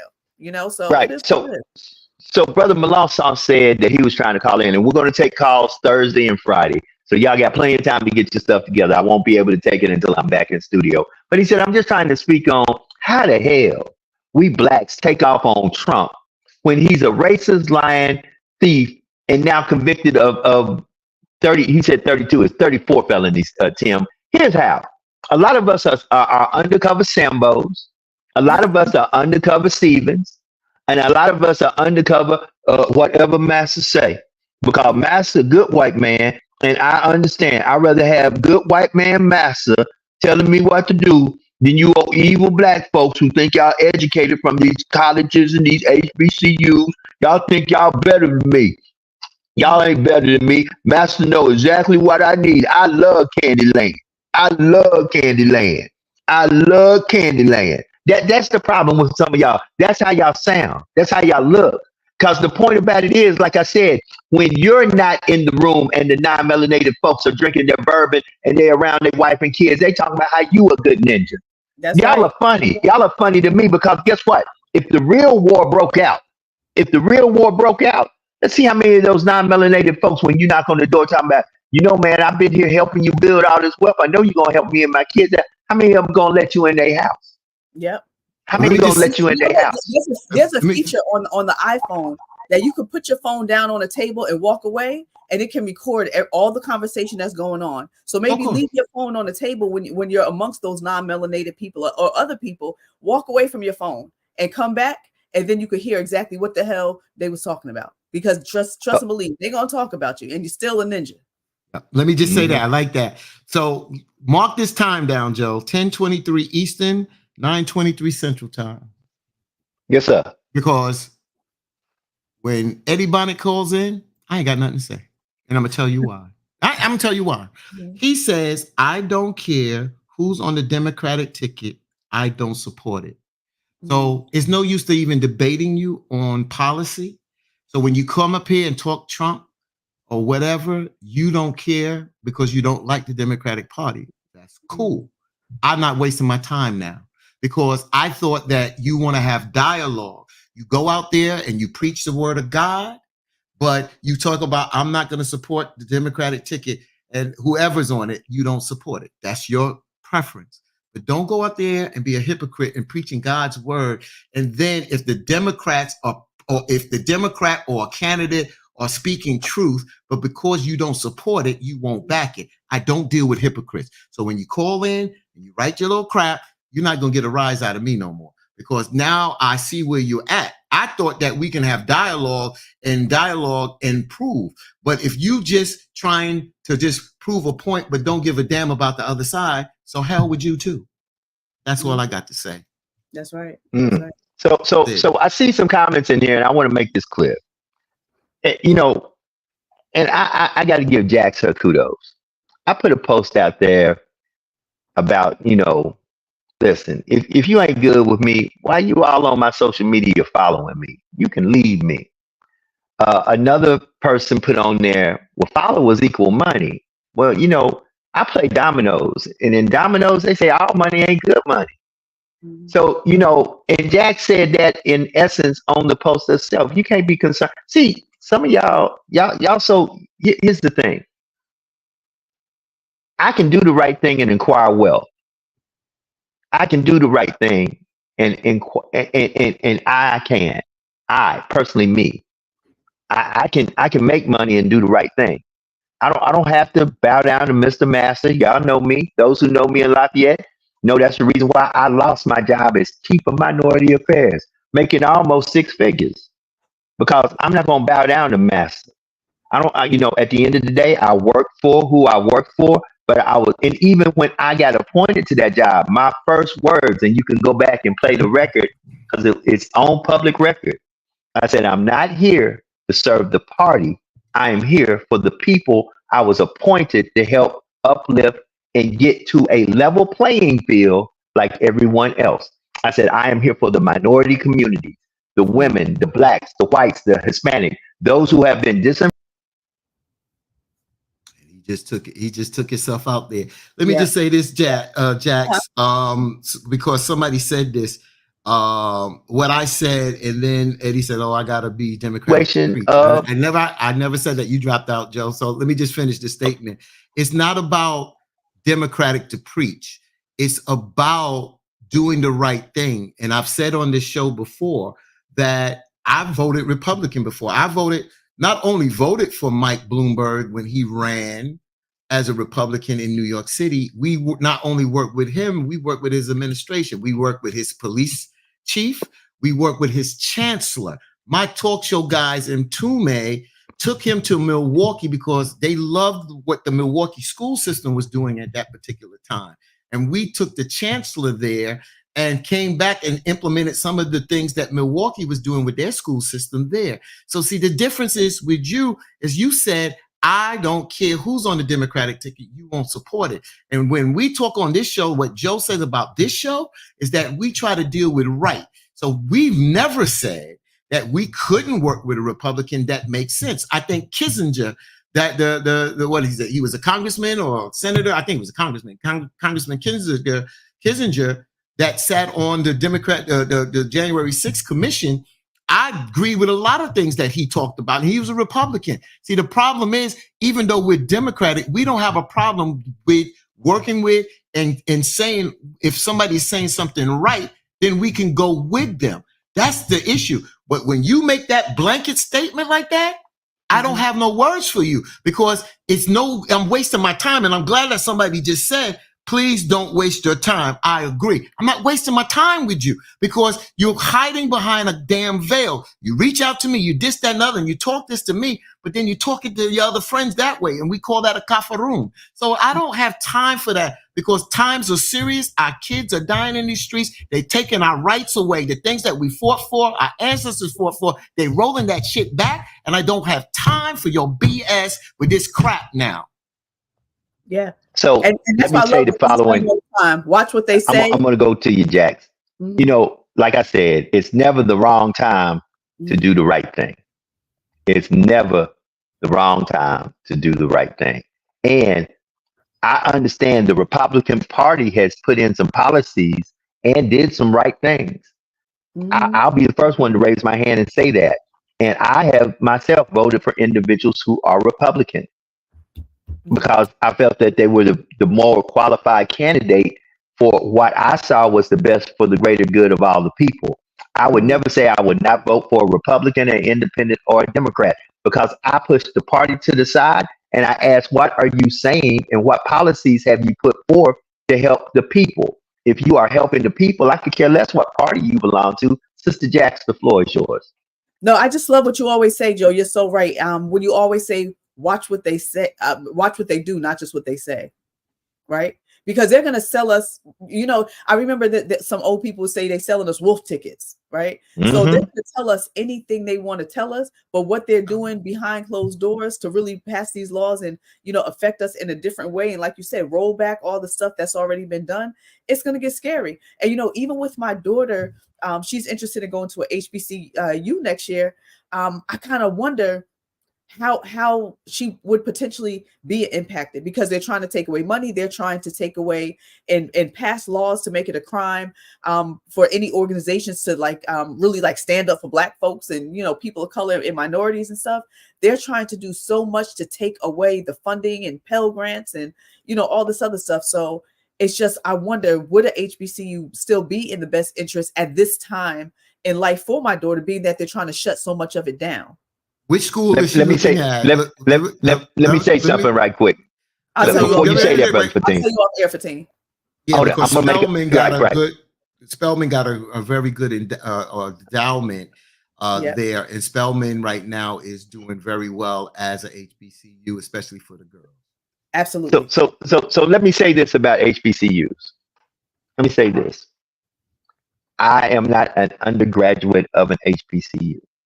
Mm-hmm. I started off at an HBCU, but because of myself, not because of the HBCU, but because I was not in order. My daddy had to come get me and say, pack your stuff. You going to the University of Maryland since you want to act a donkey down here and not respect your mama, not respect yourself. And you definitely not going to disrespect me. Now, when that big 6'6" brother rolled in, I was like, you right. I'm about to pack my bags and go where you say I got to go. Now, when I did get the chance to go to an HBCU and graduate from an HBCUs, I'll say the following. What can you be if you go to a HBCU? A vice president, a Supreme Court justice. That's right. A top doctor, mm-hmm. a top inventor, a top lawyer. You can be a lot when you go to a HBCU. And understand, the reason HBCUs were founded was because at the time of most HBCU foundations, you can go get an education at an Alabama. You can get it at a Rutgers. You can go to a Harvard. You couldn't go to a Brown, a Yale, or a Princeton because you were Black. Mm-hmm. So, but all of a sudden, when they found out that you could tote a ball and fill out stadiums, all of a sudden they said, well, maybe we might need to integrate y'all with us. Mm-hmm. HBCUs are great. Schools are great. And let me say this. That's why I always talk policies. We need a president, a Congress, and a Senate that's in place that has policies mm-hmm. that doesn't defund our institutions. That actually that they don't do what Trump did. Trump promised a bunch of money to the HBCUs and never delivered. So don't watch what they say, watch what they do. Oh, he jumped up and had all the presidents from the HBCUs in the Oval Office with old girl sitting on the couch with her legs looking like she was about to do some meditation work. But at the end of the day, it's not what you show or what you say. What does the record say you did? Did you give the money that you promised? If you didn't, all you did was talk a lot of hot air and never delivered on it. Mm-hmm. And you know what? A lot of people realize a lot of HBCUs actually were funded and founded by white folks. Right? And a lot of people don't realize that. So now that the whole narrative is really shifting, and with Project 25 and everything else going on, how do we know that? Being that it was funded by certain people. So we know it's same thing in Jersey and all around with charter schools. Charter schools are founded by a lot of wealthy organizations, the same organizations and individuals that fund prisons. They create these charter schools and fund these charter schools. So they will teach your child to a certain level of where they need to be, right? It doesn't mean that they're going to teach them above that. So what happens is a lot of these kids, and not all of them, but a lot of these kids go from these charter schools, go into college and realize like, oh, shoot, I was super cum laude and all this other stuff in my charter school. But when they get to college, many of them are realizing like, yo, I was not prepared to compete globally with some of these other children, right? And my peers. So it's the same thing sometimes with some of, and HBCUs, absolutely. You know, I mean, I graduated from Lincoln University with my graduate school degree, and who was there? Langston Hughes. I'm not Langston Hughes. Well, yeah, I think Langston Hughes was there as well, and some other like Supreme Court justices and like amazing people were there and graduated, have got some great degrees and have gone so far. But now with them trying to roll back a lot of stuff, I wonder what is truly going to happen with the funding. I can't afford. I didn't put myself in position to afford to pay for my child a full tuition, 80, 90, 100 some $1,000s per year. I don't have that. Can I support and still pay a portion of it? Absolutely, but not the whole god doggone portion. So yes, we're going to be leaning on some scholarship money, perhaps some grants, but being that they're trying to pull away, especially from wokeness, according to Project 2025, or from Black folks, I don't want my daughter to start school and now halfway through, or we potentially cannot afford it because they shut down these programs and financial means for her to finish. And it could be slightly different with some PWIs, but who knows? So I got to pray on it and see where she applies, see where she gets accepted, and I'll support wherever my daughter goes. So Jax, I need you, you're my attorney right now. Joe just came off the school. You're my attorney. So I need to discuss something that one of the other sides has said. So this guy named Eddie Bonnet said, the Republican Party traces its roots to the 1850s when anti-slavery leaders joined forces to oppose the extension of slavery into Kansas and Nebraska territories. The party ultimately stood for slavery's complete abolition. Today, Republicans advocates reduce taxes as a means of stimulating the economy and advancing individual economy freedom, and they generally support conservative social policies. Republicans also tend to oppose extensive government regulations of the economy, government-funded social programs, and affirmative action regarding foreign policy. It goes on and on and on. So just, today Republican advocates reduce taxes as a means of stimulating the economy and advancing individuals' economic freedom, and they generally support conservative social policies. Republicans also tend to oppose extensive government regulations of the economy, government in most cases. So that's what Eddie Bonnet said. Timothy Melanchthon comes back and states, I'm an ex-dope boy, and our new Louisiana governor have passed laws to get us killed. The younger ones that will not be killed get harsher time and no more parole. And Trump and his followers will follow the trend, vote our own in or cry for years to come. So, Sister Jax, since you represent me, I'll just say to you, I just need you to argue this point that, I don't give a damn what they did in the 1850s. They did that in the 1850s. Remember, the Republican Party and the Democratic Party switched roles. Yeah. Came up during Kennedy. So stop the bullshit. You can pass that on to people that don't know. But just to argue my point that it's a different party, and what the party stands for now is cutting social programs, cutting benefits, and cutting things that benefit the people. I'm not living in the 1850s. Living in the 1850s, they might have supported abolishing slavery. That's what you said. They didn't do a damn thing about it. Okay, they didn't do a damn thing about it. Rhonda says education system will evolve to something that will look different in the future, as well as healthcare system and different systems in this society as the country changes. We have to think beyond what was yesterday and look for what will be in the future. Change is occurring as inclusivity will keep evolving, and that's the point I want to make, Jack. Is that all that stuff in the past? The Republican Party doesn't stand for that today. I live today. My kids live today and for tomorrow. I live for today and tomorrow, but they hopefully will live further than I will. So I don't have time to deal with these little benchmarks that you put out there, these little benchmarks that don't mean anything today, because that's not what they stand for. Joe says it. Don't look at what they say, look at what they do. And that is the thing. You can't sell us a bag and say it's gold and it's a bunch of rocks. So stop it. Stop it. Stop. So we don't fall for that. And that's why I'm saying now we are moving forward. And now a lot of these lies and what you know what? I don't even go hard at Donald Trump. I don't go hard at, but from now on, I'm going hard at this. That's because he stands for nothing. He stands for nothing. And he what does he stand for that is really good for the people? You cut taxes for the rich, but the middle class and the poor have to suffer. The people that are at the middle and the bottom that is really keeping this country together, and the rich want to get the tax breaks because you know why? Because they don't want to help lift up the country. They don't want to pay their just dues. So you know what I'm saying? So you don't stand for anything. You want to cut. You want to make everything so conservative that it steps on the civil and the human rights of people. We're not having that. And we don't advocate violence and death, but remember, it wasn't a black man and it wasn't a Democrat that tried to take Trump's ass out of here. That speaks a lot of volume as well.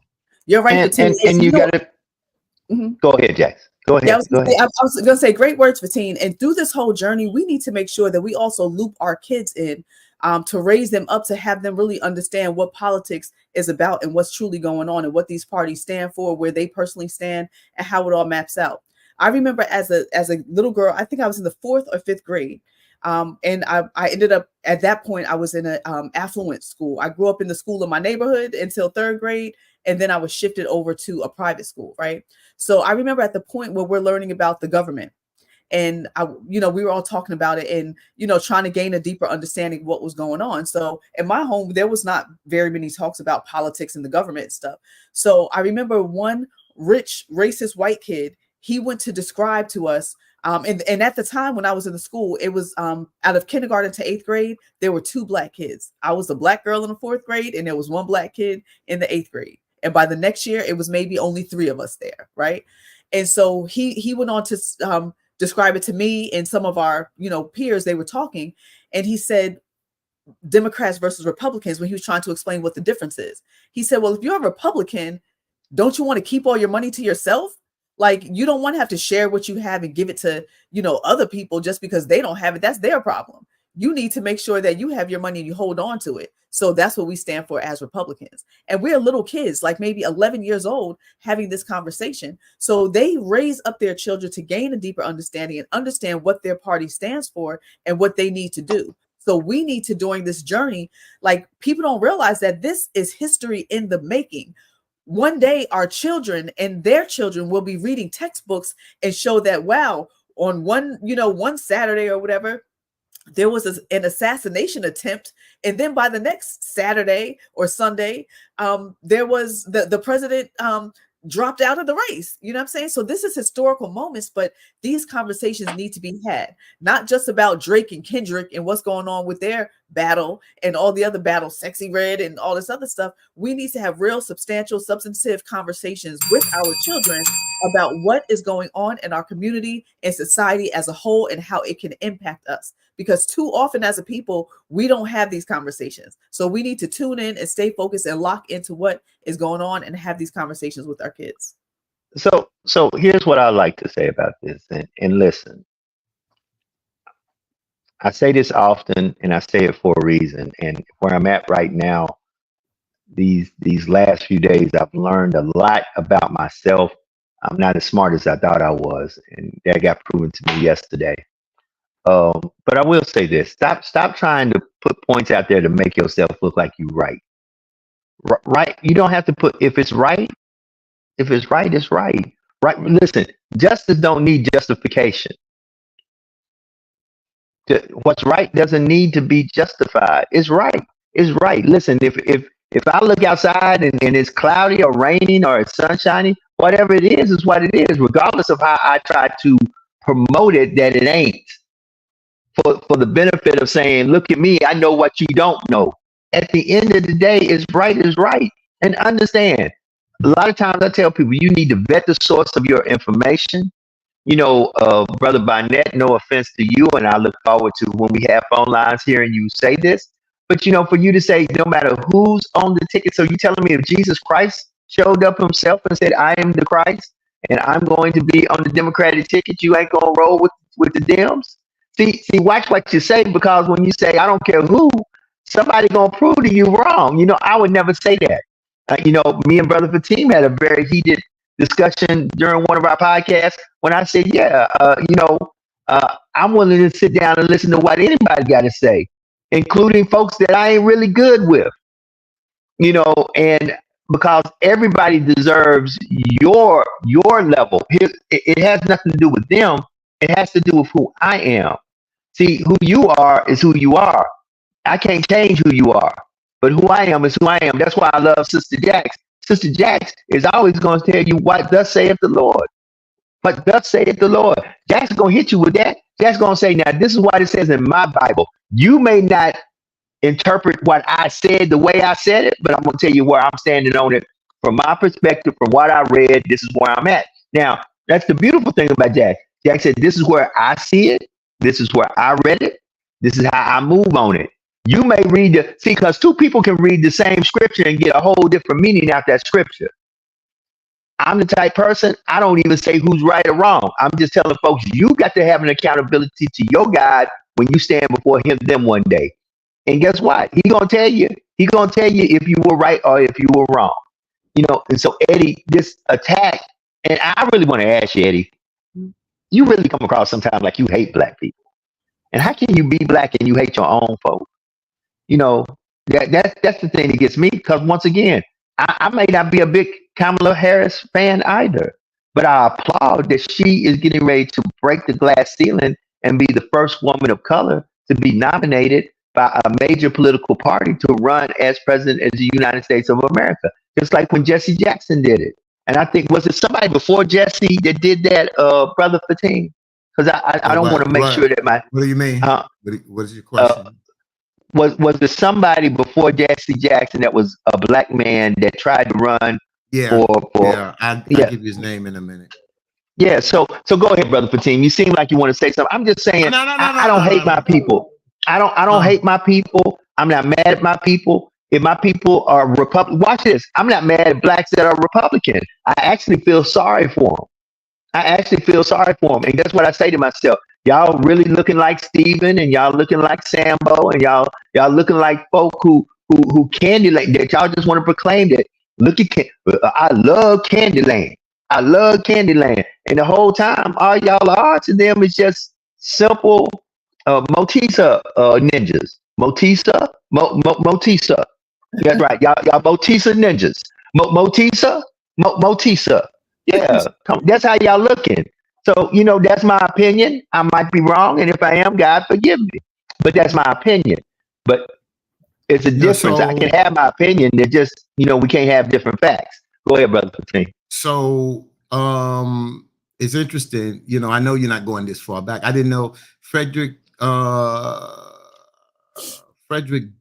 well, I'm going in the 20th century. There was some, of course, Congresswoman Shirley Chisholm ran before Reverend Jackson. Channing E. Phillips ran also. So it was Channing E. Phillips in 1968. He was a minister and civil rights leader. Was placed in nomination for president of the United States. He received 67.5 votes at that particular time. At the same convention, Julian Bond was nominated for vice president, the first African American to be nominated for that office by a majority party. Bond ineligible on account of being under the required age of 35, had to withdraw. In 1972, Shirley Chisholm, U.S. Congresswoman from my city of New York, was a candidate for the Democratic Party nomination and participated in the Democratic primaries in numerous states. And just to remind people, here's a black woman that was undermined by her own Democratic Party, led by black men. By black men. Okay? And in 1984, of course, Reverend Jesse Jackson Senior, he ran in 1984. And he ran in 1988. Then in 1992, Alan Keyes ran for president, of course. And then, of course, Senator Barack Obama ran and won in 1 and 2 terms as well. Of course, they didn't reach the nominee, but Carol Moseley Brown in 2004 and Reverend Al Sharpton, they were unsuccessful candidates, but Reverend Sharpton got more delegates votes than a lot of people expected, because what he brought to the conversation was substance. And the reason why Reverend Sharpton ran, he said, I didn't expect to win. I went further, but he said, I'm not going to be standing on the sidelines waiting for the other candidates just to bring up one or two Black issues. I need to be sitting at the table to remind them that you're not going to run from our issues, and our issues are concerned, especially if you want our vote as Blacks in the Democratic Party. Amen. Amen. You know, it is 11 minutes to the top of the hour. And family, all I can tell you is get engaged, get informed, get involved, get registered, and above all, go vote. Because if you don't vote, don't complain. If you don't vote, don't say a word. You know, real simple. If you don't vote, don't complain. But you need to be a part of the process. And I will say this. You can like it, leave it, or love it. The energy in the room is now electric in the Democratic Party. If you have noticed, even if you watch the news cycle, one person they haven't talked about at all is that other guy. Because he's turning to be the other guy. Because as Brother 15 says, he does certain things because he is a master of marketing. He is a master of manipulation. He knows how to suck the air out the room. Well, the air really got sucked out yesterday. And in this news cycle, they ain't even talking. The only thing they're doing is trying to grill the poor director of Secret Service.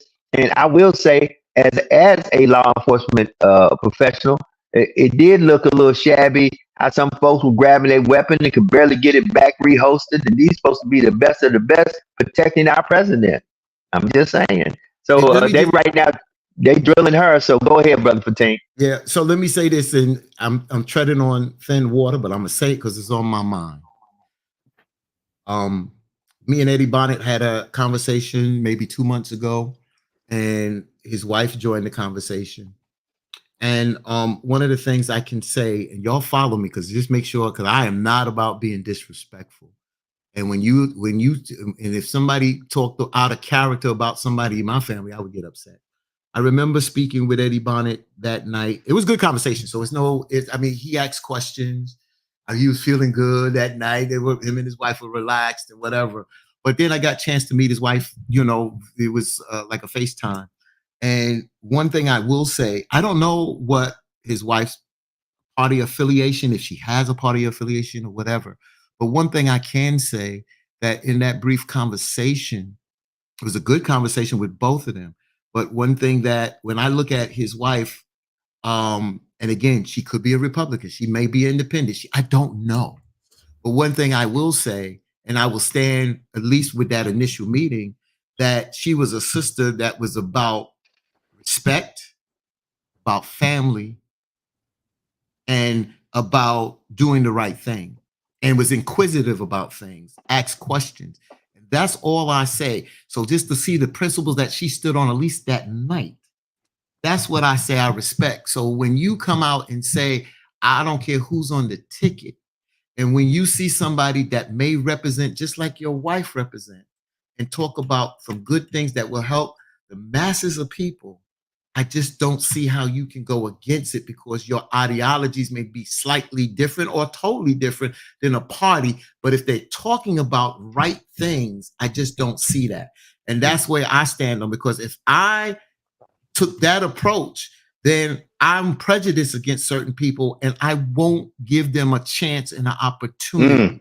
And that's what prejudice is, to prejudge, judge before you know anything about them. So before Kamala Harris could get up here and debate something, you don't even know Kamala Harris. You really don't know. You heard these things, but you haven't even given the sister a chance. A Black woman, just like the wife that you marry is a Black mother, not just to you, Eddie, now to all people that have a Black wife, has a Black mother, has a Black sister. What do you say when you say those kind of things, and then you got to turn around and tell your daughters that they can be anything that they can be in this country?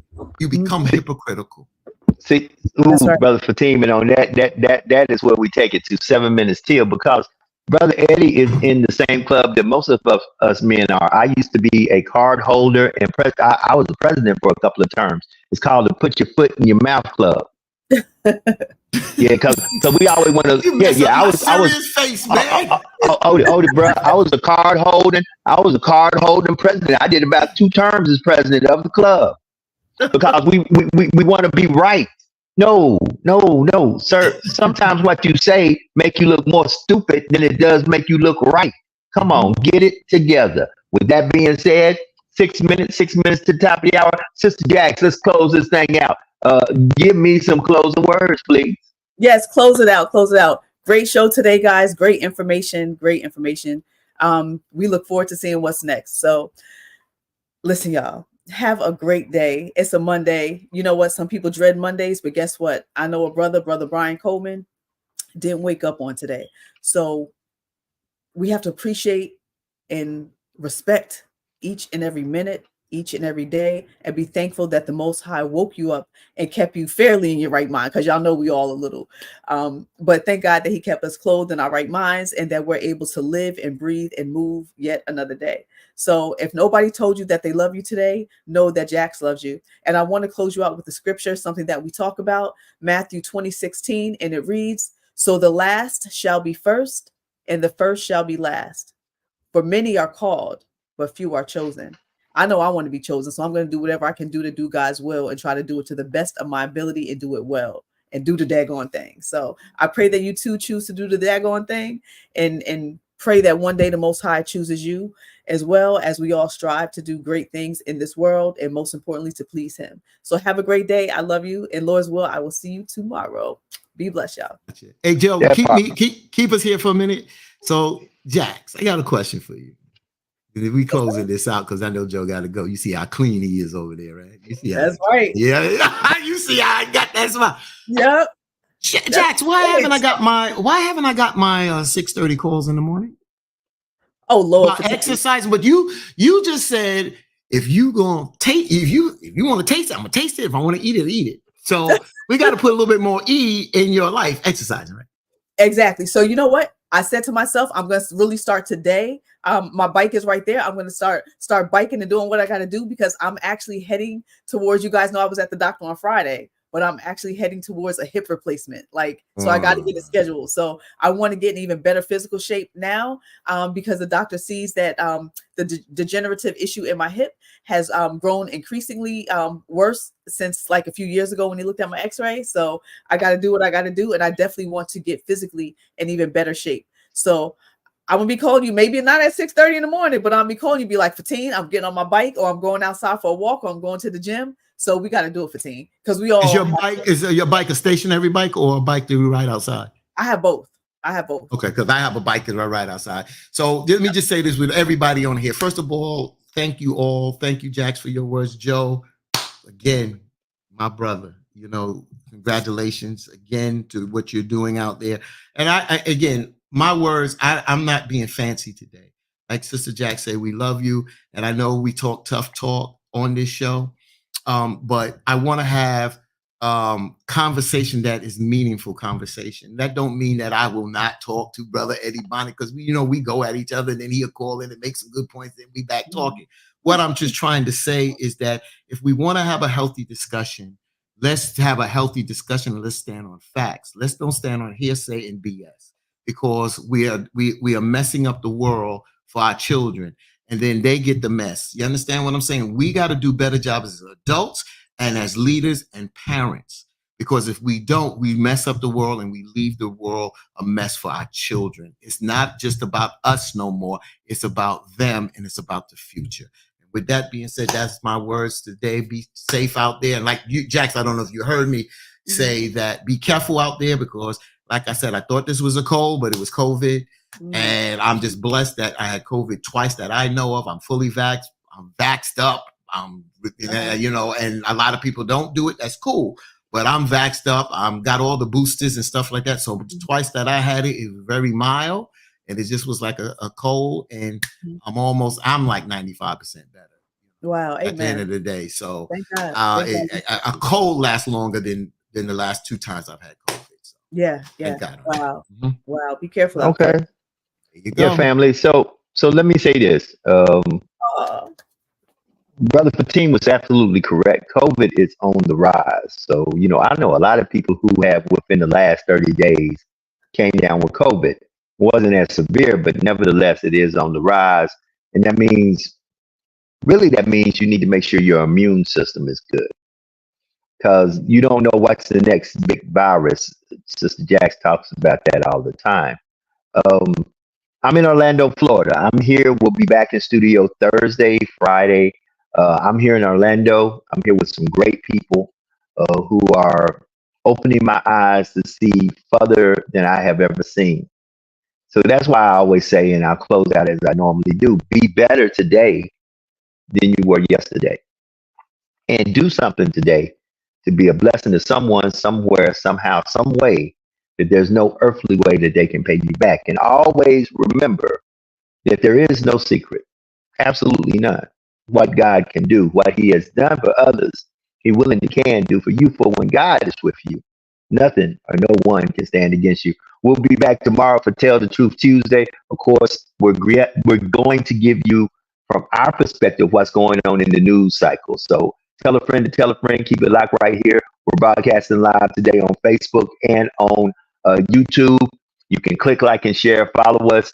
Thank you for tuning in. We'll be back tomorrow. Lord says the same. We out. Peace.